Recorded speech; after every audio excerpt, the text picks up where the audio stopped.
pasnya waktu piano kami.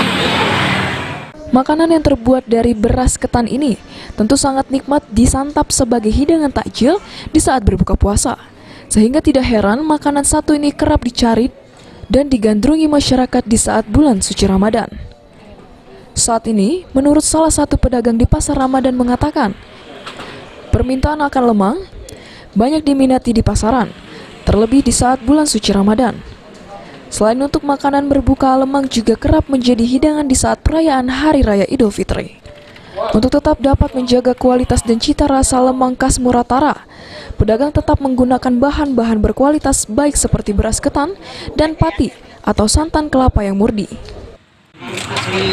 Ini dikasih nama khas Muratara ini apa Bu? Kira-kira Bu? Alasannya Bu? Memang Muratara Murarupit. Oh, memang asli Muratara Murarupit. Asli.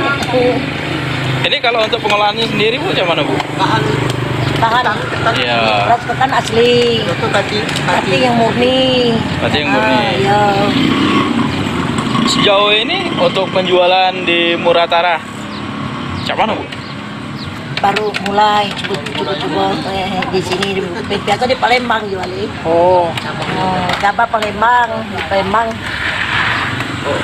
Untuk di Ropin sudah berapa lama? Baru inilah, tidak baru bulan puasa ini lah. Oh, baru bulan puasa ini. Kalau di Palembang udah lama lah, setahun itu. Sudah setahun ya? Karena di Bas Krebet, depan Villa Cardena. Ini kalau sudah 2 hari ini untuk penjualannya macam mana Bu kira-kira? Lumayan lah, alhamdulillah dikit untungnya. Cuma jadilah yang pentingnya tuh ada ininya, ada kesibukan. Untuk sikok lemang berapa kita jual Bu? Yang besar tuh 25, ada yang 30 yang besar. Ada yang 20, tergantung itu. Oh, artinya tergantung dengan ukuran berarti ya? Ya, ukuran. Tapi lemangnya murni. Untuk harga lemang khas Muratara ditawarkan bervariasi sesuai dengan bentuk dan ukuran potongan bambu.